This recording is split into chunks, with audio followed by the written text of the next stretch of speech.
Hey, welcome back. Welcome back for another show of NACA's American Dream Program. I'm just amazed and happy to be back. It's always good to be on here because we're helping, and NACA's just relentless. We're telling people about mortgages, how to get one in spite of a 480 credit score, in spite of not having a whole lot of funds, in spite of all these things. But I always want to welcome my dear friend over there in Texas, Internet. What's going on over there? How y'all doing out there? Hey, hey, hey, out there in the land of NACA. We are here today. It is a beautiful day here at NACA. It's a beautiful day to be out looking for a home. It's a beautiful day to just be out and be able to say, you know what, we survived the pandemic. We're still surviving. We're out there doing what we know to do, and that's put our best foot forward to do good in the neighborhoods and in the land of NACA, where the interest rate on a 30-year fixed is 2.125 and on a 15-year is 1.5. This is the day that you can realize your dream. I feel like Oprah by saying, you get a house and you get a house. We got to make it happen. But Damian, we got some interesting things in store for this hour. This is the Power Hour. I like calling it the Power Hour because we have, backed by popular demand, drum roll, Damian, who do we have today? Hey, we got the man with the plan, the knowledge, and all the know-how of NACA. Mr. NACA himself, Eric Exum, is back to continue our conversation from last week. So if you have any questions, I'm sure some of you guys are already putting questions in, but 833-771-0500. Again, that number is 833-771-0500. And Jeanette, I know you are already inundated with questions for Eric. I am. Let's get started. Absolutely. And don't forget, we are live on Facebook right now. So throw up some hearts for our Facebook community out there. Throw them hearts up. Let us know you're hearing us. And don't forget, we're on Twitter and Instagram right now. So, let the questions come in. Eric has decided he's going to bless us again by bringing, and Eric is a really busy person. We're talking about the national director for the mortgage services. So there's a lot that goes on into that. There's underwriting, there's quality analysis, there's quality control. There's so much that goes into it. And I'm just so happy that due to all of the questions, and we've been getting questions every single day. That's never happened before. So it just shows us that what he said was so powerful and it resonated to so many people. We didn't have a choice, Eric. We had to invite you back. We thank you for coming and taking some time out of your busy day to come back and ask those questions. I'm going to hit the ground rolling, but first I want to ask you, how are you? And thank you. Oh, I'm great, and it's a pleasure to be back. I look forward to it. I've been looking forward to it. We're all here for the same reason, to help our members get through the process. So I'm going to do my best. There's no question that's off limits. I will answer anything that's asked, and my goal is to simplify the complex, right? Just give you the direct answer so you can make it through the process. Thank you. And ladies, I'm gonna tell you up front, because this is the third time we done got asked about Eric. I'm gonna tell you up front, ladies, yes, he is handsome. I know y'all see him on Facebook. He is very handsome. We get that, but he ain't single. So for the third time, we done had 3 people ask, is he single or what? My answer is he's not single, and what? So, we gonna leave that alone. So this is I just got another question about that. So we done top that up. We gonna X that. We done with that. Eric, why do we need underwriting? One of the questions is, why does underwriting have to be so intense? If I've given all the information to the counselor has verified everything, checked everything out, why does this process have to dig so deep and all the explanations for my name? I got a P in my name. I got a T in my name. Is it a P or a T? Why is that so critical? It's a very fair question. And the reason it's so critical is because NACA wants to make sure we get that second set of eyes on your individual file before we get over to the bank. Remember, if in the qualification process, we dot all the I's, cross all the T's, and get it right, we do that before you spend money. So I know there's an emotional investment in telling your story, putting together your credit asset income documents, overcoming the hurdles that you might have had in the past. But it's really important that before you spend that money on inspections, before you cut a check for due diligence or earnest money, that we've double checked. Like I said last week, Once we send your file to the bank, once you are credit access approved through the NACA underwriting, unless there's a property issue, you will get that loan. So our underwriting department makes sure that you're going to get the loan. Awesome. Eric, I got one crazy question that everybody's always asking. We have been talking about multifamily so much, and a lot of people just wasn't aware that this was a part of NACA. So if I qualify for a single family home, what do I have to do to go back to now qualify? What does that process look like to now qualify for a multifamily home? Yeah, I think I mentioned last week that multifamily is not for everyone. The first thing you're going to want to do is take a class for the jurisdiction that you're buying in. Every state and some counties, even in cities, have different laws and requirements to be a landlord. So, for example, I think I mentioned, in some cold states, if your tenant's heat goes out, you have X amount of time, 24 hours, 48 hours, to get that heat back on. You need to know that before you go into a multifamily. You have to also make sure that you take these courses and understand if you have the time available to commit to managing multifamily. A multifamily really is a small business. Finally, the criteria for NACA is that you have enough reserves. So after you close, after you spend the money to close, and there's no down payment, no closing costs, but you do have to have money for taxes, insurance, and interim interest to close. And then if you choose to buy owner's title coverage, you have to have the money for that. And then if you buy into a homeowners association, there are some external fees for the property association itself, co-op, condo, and that wouldn't apply to multifamily, just to make sure everybody understands. Those are the costs to close. With a multifamily, you would then need reserves.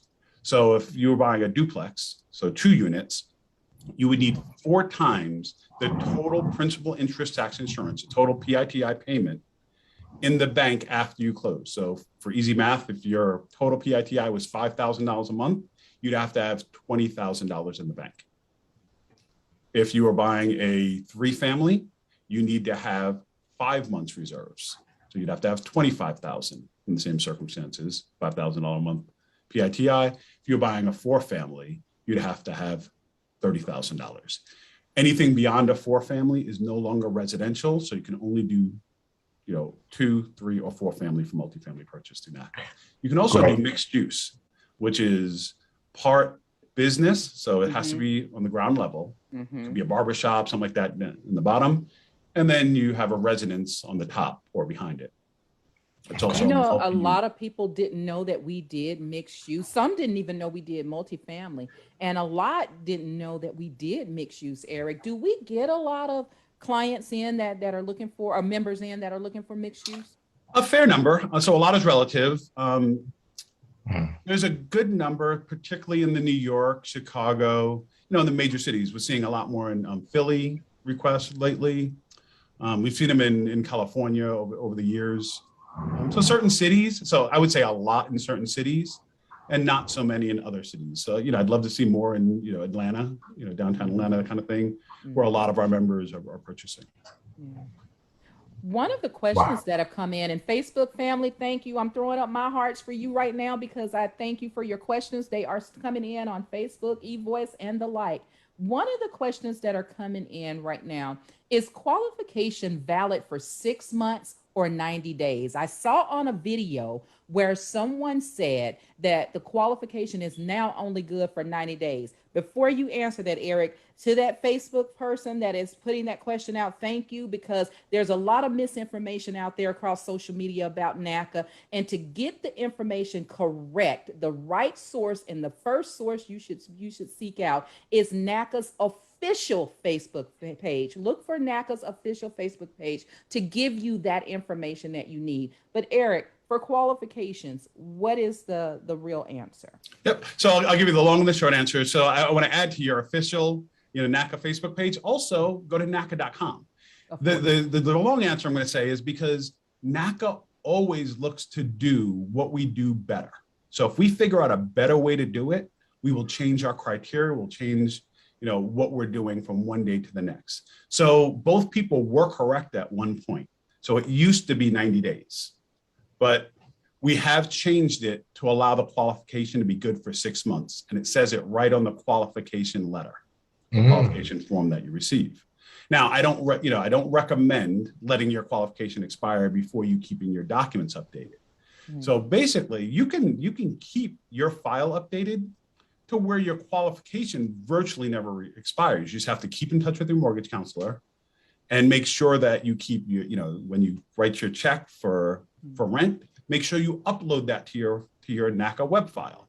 When you get your asset statements, your bank statements, upload those, your pay statements, and so on. So if you keep your file updated and nothing changes, you'll officially requalify every 6 months, but you'll know if your qualification is still valid, meaning you can go straight to credit access if nothing's changed and you've kept your file completely updated.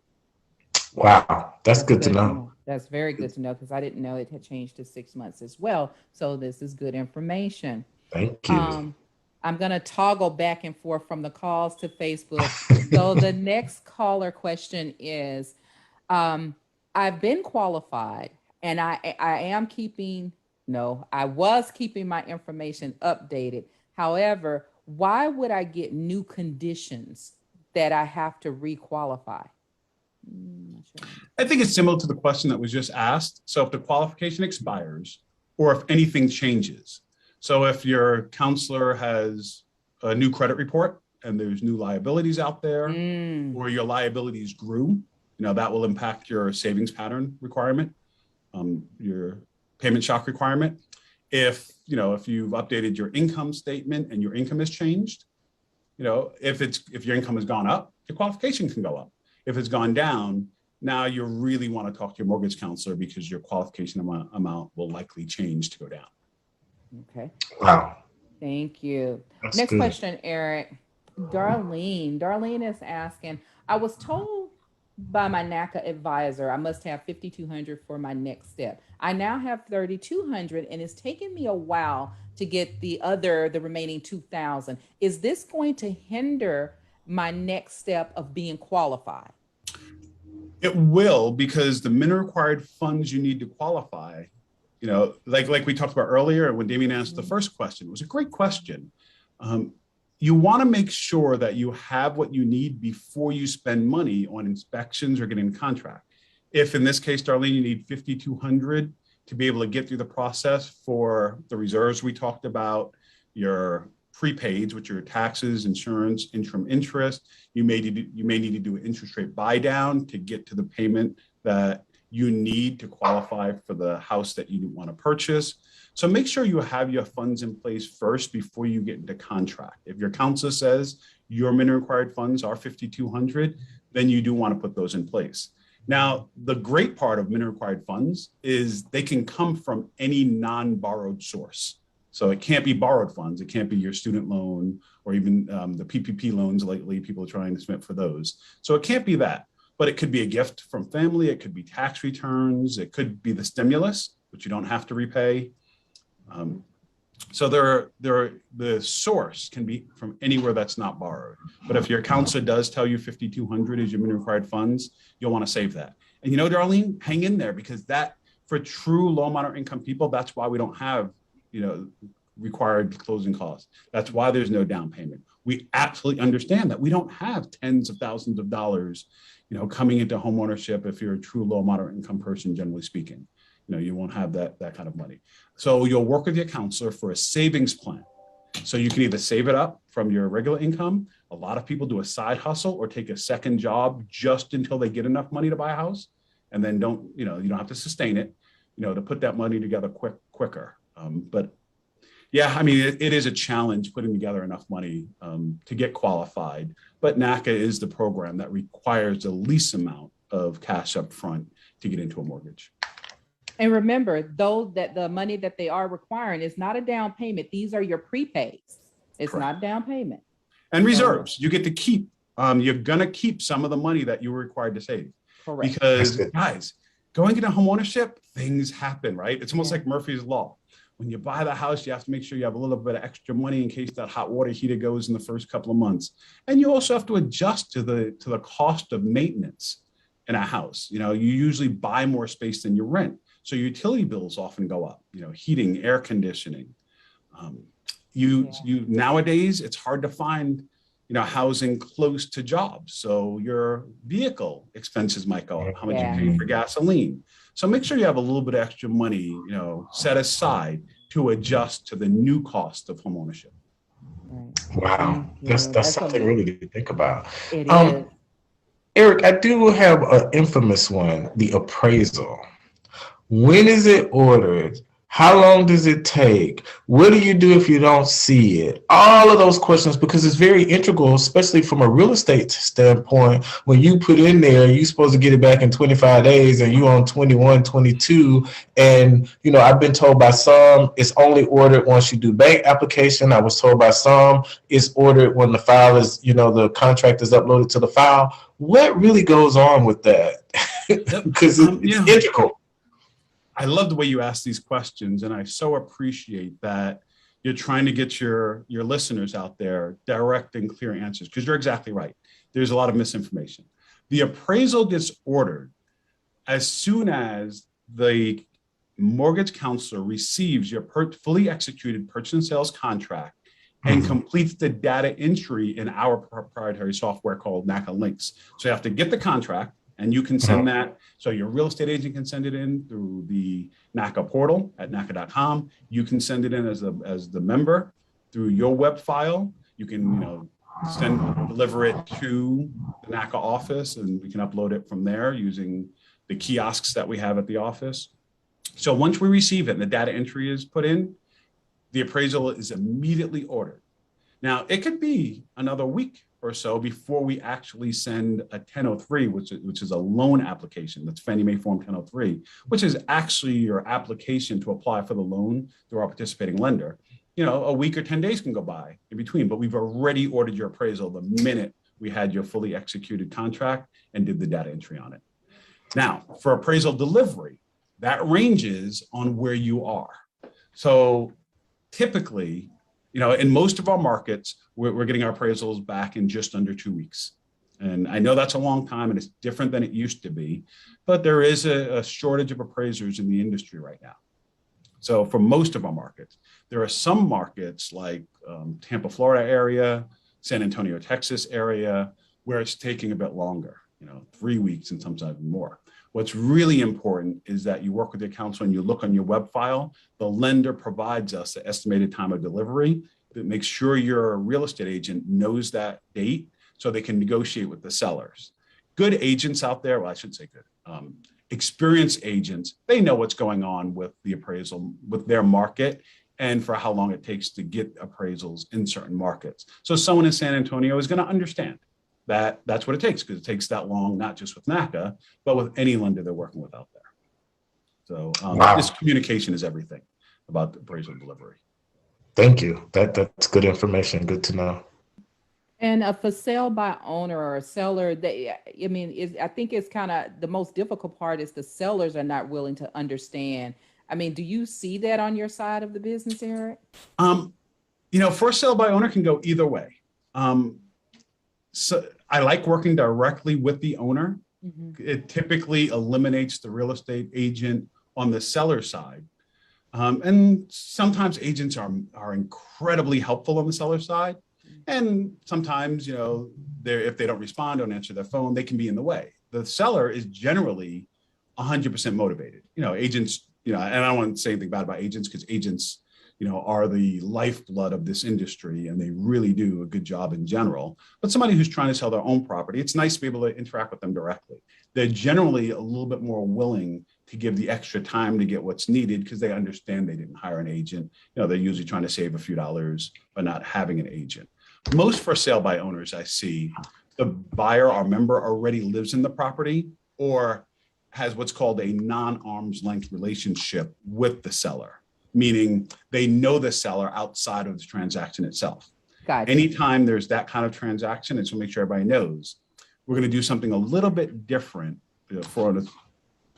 when you're buying the house that you already live in. We're going to do something a little bit different with your rental payments. We can't use a verification of rent from a seller because they have a vested interest in the transaction moving forward. So you will have to document that you're paying rent through 12 months of canceled checks or electronic payments or showing in your bank statements where you withdrawn the money for 12 consecutive months to make the rent payment. So just keep that in mind. But you're right. For sale by owner can either make it more complex or more simple. Yeah. And generally, I see those when they already live in the property. Right. Eric, what if the for sale by owner doesn't want to pay the commission because they're the ones, the seller is the one that usually pays the commission to the buyer's agent and the seller's agent. And a lot of times they do for sale by owner so they won't have to do commission. So how does that affect our buyer if the seller is saying, I don't want to pay a commission? Who now pays the commission? Yeah, again, great questions, Damien. So there could be no agents involved. So in the situation that we see most, where the person already lives in the property, NACA can help set up where our settlement agent, the one who's going to perform the closing, they write up or help you with the purchase and sales contract. So you don't have to have agents involved. And then the member is going to have to do a bit more work though. You're going to have to schedule your own inspections. You're going to have to do a lot more research about and work with your counselor on a few more things about how to really make sure the property end of the transaction goes well. So you can save a few dollars. Yeah, I want to talk about this in a minute. So yeah, we got to go to run the break. Thank you guys for the NACA's American Dream program. We'll see you back shortly, and we'll finish up this question because this is a good one, a hot topic.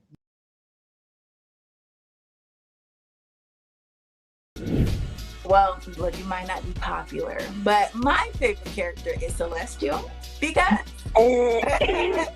So one of the quotes that I wrote down in the book that kind of stood out to me was, "Love is the enemy of sound judgment."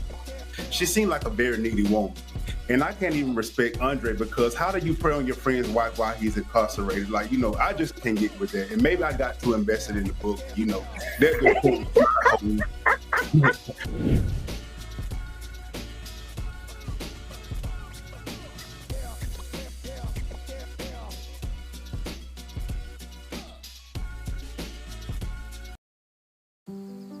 Hey, Dad, I need your help asking Jessica to prom. Of course. Love is like the ocean. You have to tread the waters. Dad, that's not the kind of help I needed. Hey, Jessica. Will you go to prom with me? Yes. You don't have to be perfect to be a perfect parent. Thousands of teens in foster care can't wait to share their first with you. Is love transactional? What is it? It's so good when you loving somebody and somebody loves you back. You want that and somebody loves you back part. What is love? I feel like we just opened up the Miseducation of Lauryn Hill.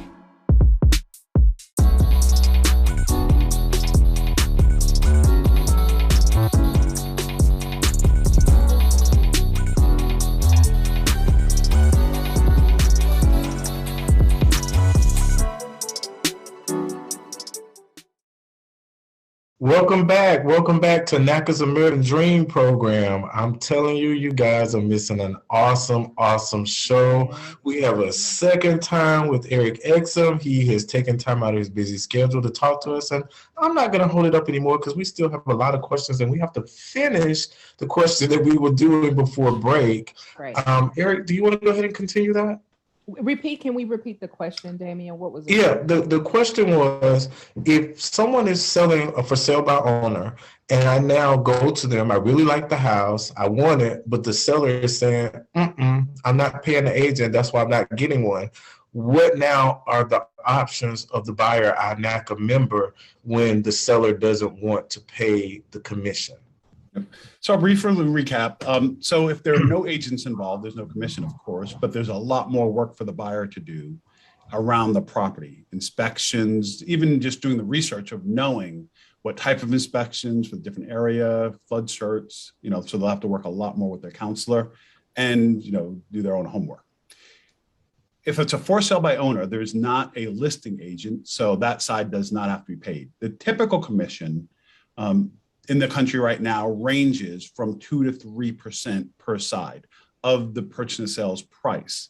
So a buyer, where it's a for sale by owner, can hire an agent to represent them. And if the seller is not paying for agents because they're doing it as a for sale by owner, a buyer can pay for that out of pocket.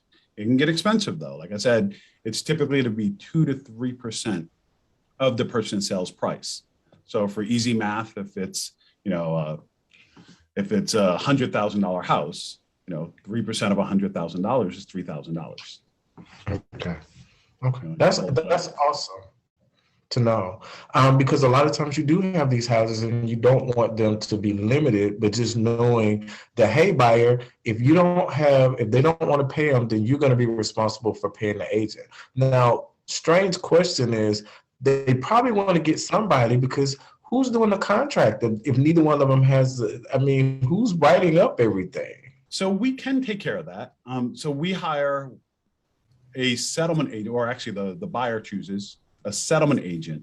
So depending on where you're on the country, it's either an escrow officer, it's an attorney, or a title company. And there's standard contracts for different states, jurisdictions, counties, cities. So they'll generally pull a standard contract, put the additional, the NACA settlement agents or the NACA approved settlement agents, the vendors we work with, they all know the criteria we require, like the settlement must be at the NACA office, things like that. And they'll put it in the contract and they can write it up. So you can absolutely do this without agents. As you intimated, and as I said, it requires a lot more from the member and the MC. So for most people, they find it worth their while to hire the agent. But for the member who asked earlier, who was putting together the money and had to put together the $5,200, and it would take a long time to put additional money, that's somebody who can find that savings in doing their homework, doing the research, getting their MC really involved, getting the settlement agent really involved, and they can avoid the commission altogether. Yeah. Good information. But just the key fact that the buyer doesn't pay traditionally the commission, just so everybody knows, the seller is the one that pays your agent's commission. So it's not always. That's exactly right. Traditionally, the commissions are paid from the proceeds from the seller's side. So it's usually built into the price. And to your point, that's why I said a lot of people do for sale by owner. They can get a lower price. They don't have to pay the commissions. So both sides can save money, but you're exactly right. Commissions are negotiable. So technically, although it's traditional for the seller's side to pay the commissions, they can negotiate the buyer's side to pay it. And that's the kind of crazy things we're seeing in the market where, there's a lack of inventory and it's a quote unquote seller's market. Now, NACA will not allow that. Will only allow the buyer to pay a commission in the circumstance of a for sale by owner when there is a savings to the borrower in other areas, usually purchase price. To say it a different way, and I'm sorry, I say a different way. We didn't build this program to have no down payment, no closing costs to the borrower, just so it can be supplemented by the seller charging more fees to our borrowers. That's right. So we don't allow additional and non-traditional seller fees to the NACA borrower. I like the way you put that. Thank you. Simply put. Thank you. Yep. So I'm toggling back and forth. 833-771-0500. Eric is working us today. He's working the lines today, and he's working the Let's see the hearts going up. And you guys keep them coming. But I'm going to toggle back and forth. Eric, earlier you tapped into the stimulus and the pandemic and how you can utilize those funds and things like that. Erica is asking a question here, and her question is, due to the pandemic and based on my job, I have been receiving stimulus. Can my stimulus be used as part of my income? I think I already know the answer to this, but I want you to answer it. And also, I am also receiving advanced child credit payments. Can that be included in my income for qualification for a higher amount? Good question, Erica. Yeah, it's a very good question. The short answer is no, because anything that you're including in income has to be something that is going to be there for the foreseeable future. For NACA, that's going to be, reasonably project 5 years out. So although nothing's guaranteed, you could lose your job in the next 5 years. You can, you can reasonably project that you'll still be employed in 5 years, if nothing goes wrong. With a stimulus, that has a short shelf life. So that's going to end soon. To say it another way, Erica, you don't want to count on money to make a mortgage payment that's not going to be there for the foreseeable future or for the long term of making the mortgage payment. NACA is all about long-term affordable homeownership. Not just getting into the property, but being able to afford it comfortably over the long term. Sustain. Yeah. Now, with that, Eric, what about raises? Because if I got a raise, that's going to be for the foreseeable future. So if I got qualified on this amount and I just got a raise right after I got qualified, how or are we able to go back and use that to be requalified? Absolutely. We can absolutely. So we're always underwriting to current income. So if you got a raise last week and now your income has gone up, we can underwrite to the increase in income because exactly as you said, that's there for the foreseeable future, right? If you get a raise, it doesn't go back down in 2 years, 3 years. Theoretically, it's going to keep going up. So we can absolutely underwrite to the increase in income that you just received. Awesome. Hey, hearts for Eric on that one. I know you're getting it. So Marcos is asking, is 2 years of W-2 is strict requirement? Is it a strict requirement? If I've shown growth in my professional career, increase in income, and is stable for at least 1 year, do you think 2 years is strict? So there are circumstances where you don't need 2 years. So I'm going to back up a little bit and talk about different types of income. And I'd love to talk to Marcos and understand why he's asking that. But generally, most of our members are what's called wage owners. They receive a W-2, they receive, they work for a company who issues pay stubs, W-2s, et cetera.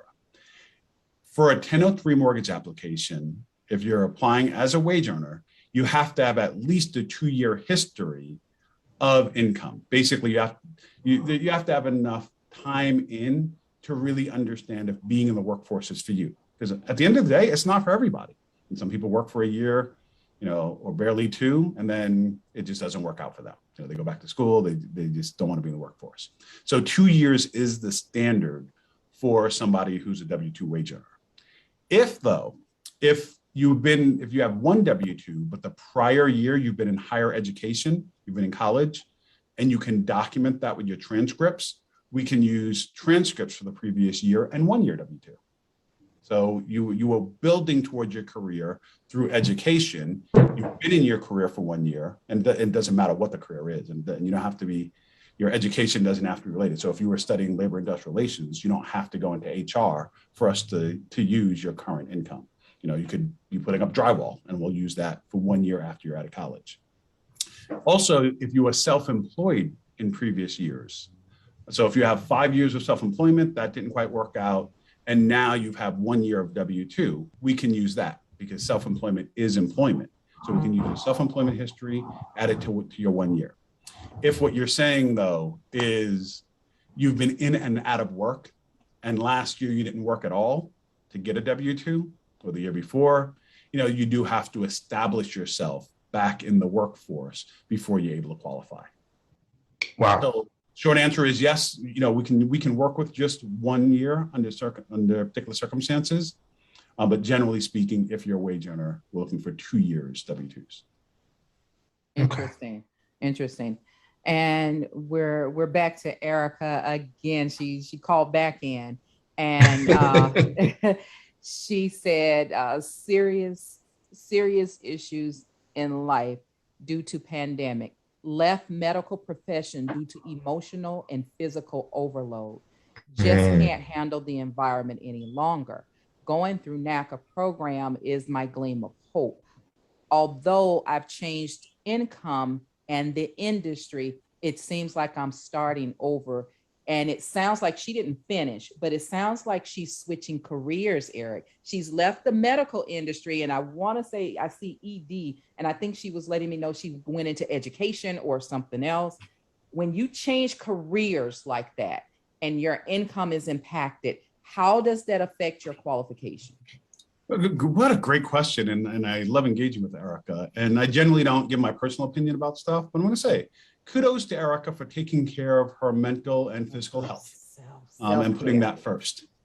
Now, having said that, NACA does not require you be in a specific industry for any amount of time to use that income. So NACA understands low, moderate income people, we change industries all the time, right? I might go from working at the front desk of a hotel to realizing that the van drivers who come to that hotel make more money in tips and want to give that a try, and I want to get away from the front desk, do that for a year or two, and then I go into the food and beverage service for the same hotel or a different hotel or outside the hotel and do that for a year or two.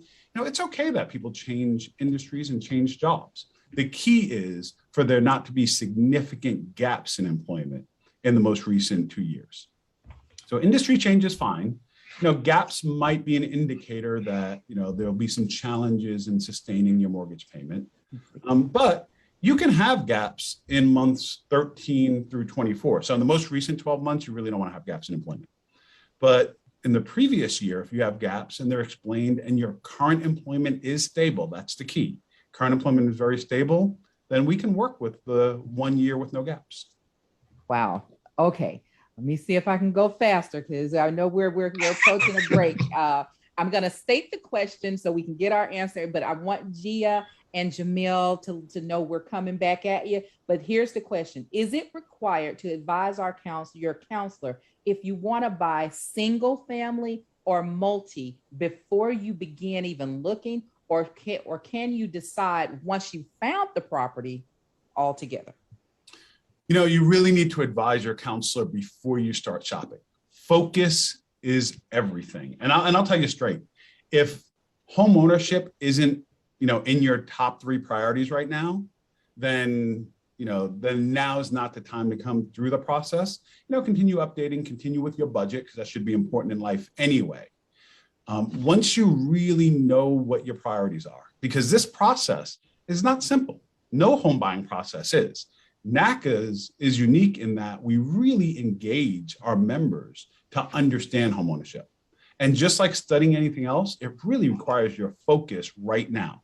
It doesn't have to be a long period of time of your focus to get into homeownership, but it is an intense period of time for your focus. Wow. So you really need to, and your real estate agent should tell you the same. You really, when you're out there shopping, need to focus on what works for you. If you're somebody who right now hasn't decided yet whether you want single or multifamily, you really need to focus on shopping for single. And then only if that doesn't work out for you, you can't find what you're looking for out there, then focus on multifamily. And multifamily means different, right? It means 2-family, 3-family, or 4-family. I will tell you straight, a 2-family is a very different experience of purchase than a 4-family. It's not nearly as much work. There's a way I explain to most people. Most people, have trouble grasping how much extra work it is. Think of each additional unit for those of us who are parents, like having another child. Oh God. When I had my second child, my wife and I, we had our second child. It was more than twice as hard as only having one child. I figured, if it's one extra kid, it'll be twice as hard. No, it was more than twice as hard. Right. And buying additional units, it's just like that. You have now 2 sets of tenants or 3 sets of tenants. Really, a multifamily, 4-family purchase is like having a whole second job.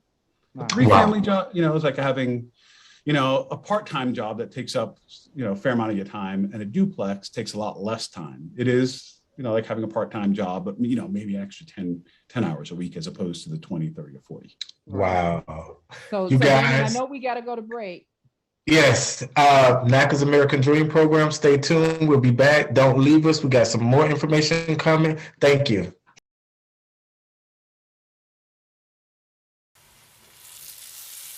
Today, we're going to be making some southern fried okra. I know you guys probably saying, ooh, I don't like okra, it's too slimy or whatever. But I'm going to tell you, the way we're going to deep fry this thing, you're not going to taste any slime. Let's go.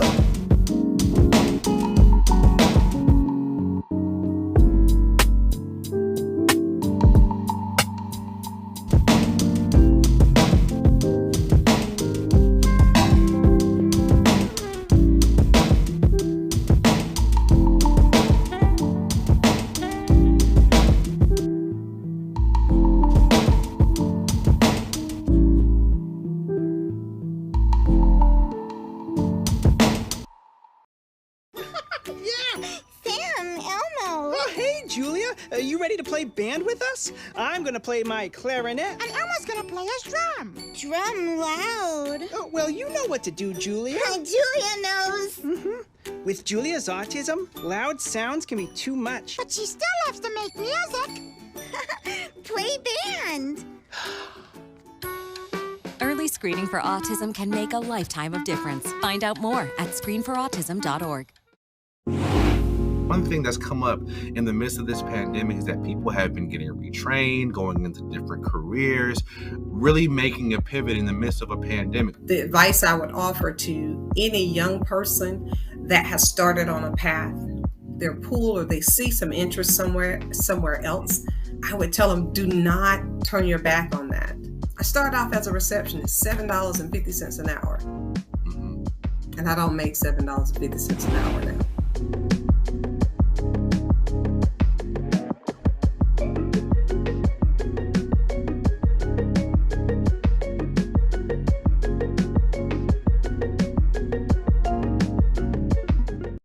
Welcome back, welcome back, welcome back. Sadly, to NACA's American Dream program. Anjanette, tell them, first of all, Eric, It's we never thank you. long enough. It's We never long appreciate you. Oh my God, we just, I don't know what to say. It's not enough time. Thank you so much for taking time out of your day. Anjanette, tell them where to find us.